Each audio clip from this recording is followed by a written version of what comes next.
नमस्कार दोस्तों, book author में आपका फिर से स्वागत है।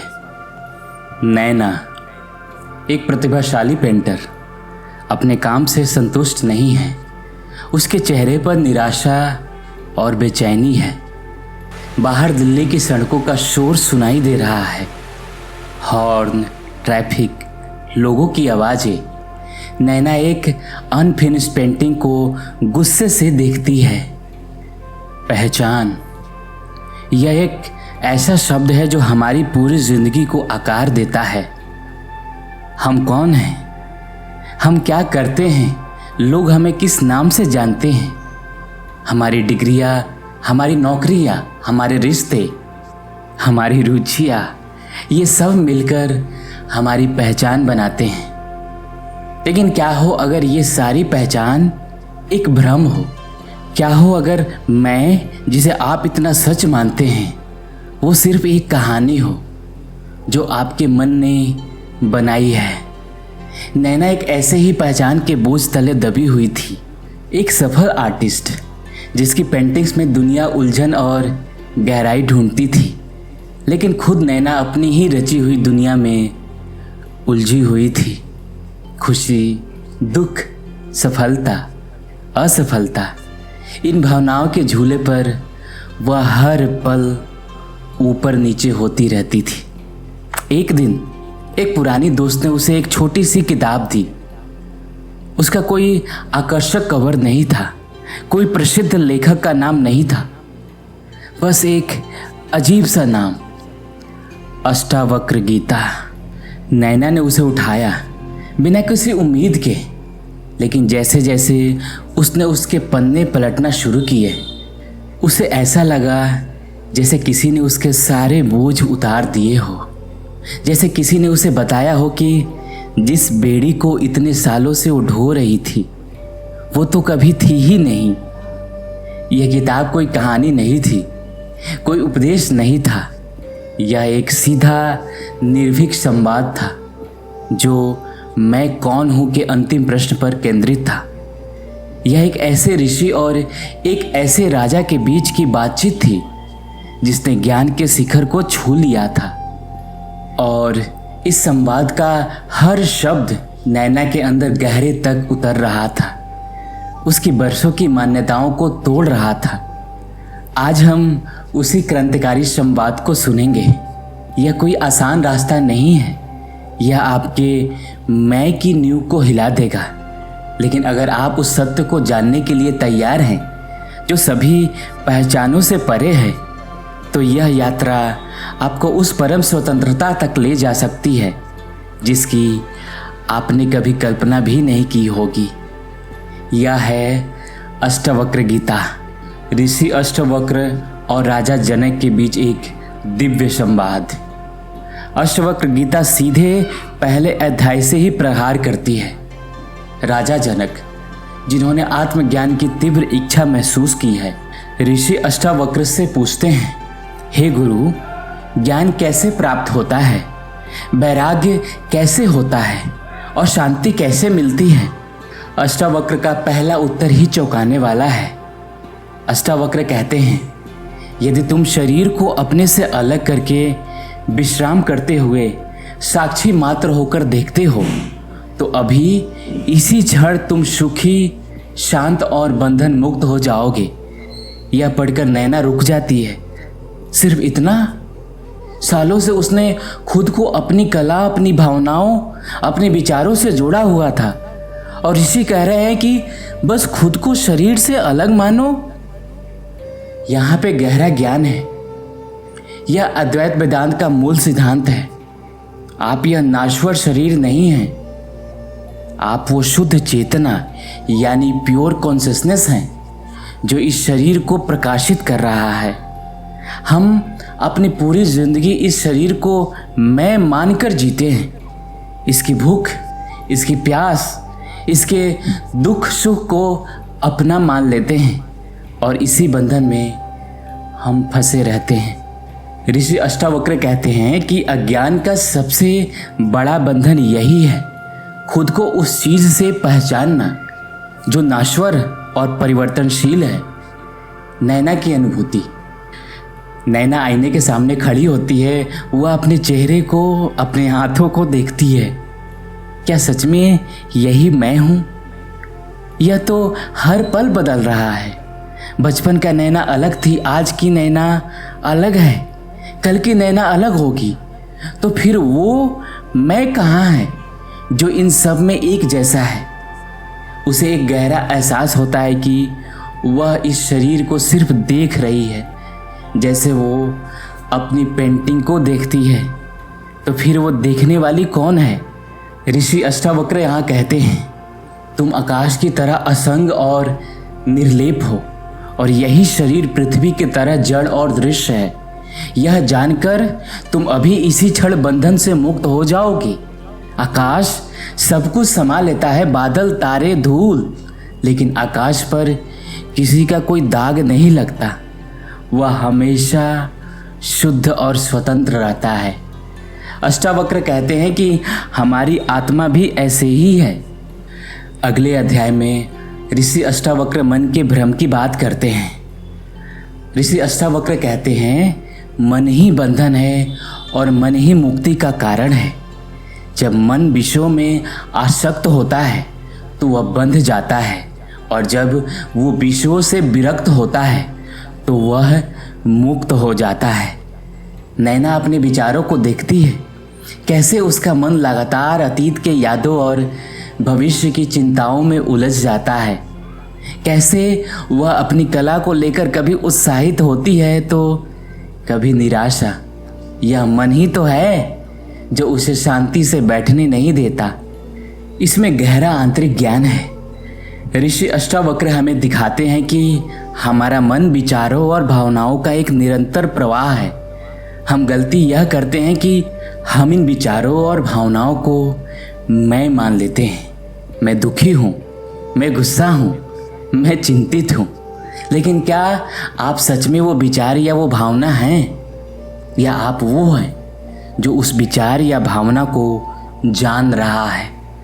ऋषि अष्टावक्र कहते हैं, तुम एक हो, शुद्ध चेतना रूप, सबके साक्षी, इच्छा रहित और सदा शांत। भ्रम के कारण ही तुम्हें बंधन दिखता है। वह हमें याद दिलाते हैं कि हमारा स्वभाव तो शांति और स्वतंत्रता का है। यह मन के भ्रम के कारण ही हमें बंधन और अशांति का अनुभव होता है। अष्टावक्र एक और गहरा सत्य उजागर करते हैं, कर्ता का भ्रम। ऋषि अष्टावक्र कहते हैं, तुम कुछ करते नहीं हो, तुम कुछ करवाते हो। तुम तो सदा निर्लेप हो। भ्रम के कारण ही तुम्हें कर्ता का अभिमान होता है। नैना अपनी कला को लेकर सोचती है, मैंने यह पेंटिंग बनाई, मैंने सफलता हासिल की, मैं हार गई। यह सारा मैं ही तो कर्ता बन रहा है। ऋषि अष्टावक्र कहते हैं कि सब कुछ प्रकृति के नियमों के अनुसार हो रहा है। हवा बह रही है, सूरज उग रहा है, विचार मन में आ रहे हैं। आप सिर्फ साक्षी हैं। जब आप खुद को कर्ता मानते हैं तो आप उस कर्म के फल से भी बंध जाते हैं, सफलता का अहंकार और असफलता का दुख। जब आप यह जान लेते हैं कि आप सिर्फ देखने वाले हैं तो आप कर्मों के बंधन से मुक्त हो जाते हैं। आप कर्म तो करते हैं लेकिन उसके फल से अनासक्त रहते हैं। अष्टावक्र बार बार हमें एक ही बात याद दिलाते हैं कि तुम देखने वाले हो, तुम वो शुद्ध चेतना हो जो इस सब को देख रही है। ये हमें कहते हैं कि जैसे आकाश हर जगह व्याप्त है, हर किसी से लिप्त नहीं होता, वैसे ही आत्मा सब में व्याप्त है पर किसी से बंधी नहीं है। नैना अपने आसपास की दुनिया को नए नज़रिए से देखती है।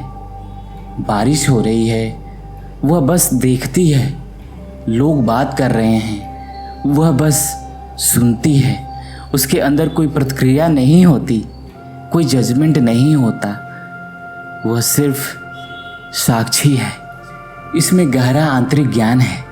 यह साक्षी भाव योग और वेदांत का एक बहुत ही महत्वपूर्ण पहलू है। जब आप हर अनुभव को बिना किसी प्रतिक्रिया के सिर्फ देखने वाले की तरह देखते हैं तो आप उस अनुभव से अलग हो जाते हैं। सुख और दुख आपको छू नहीं पाते।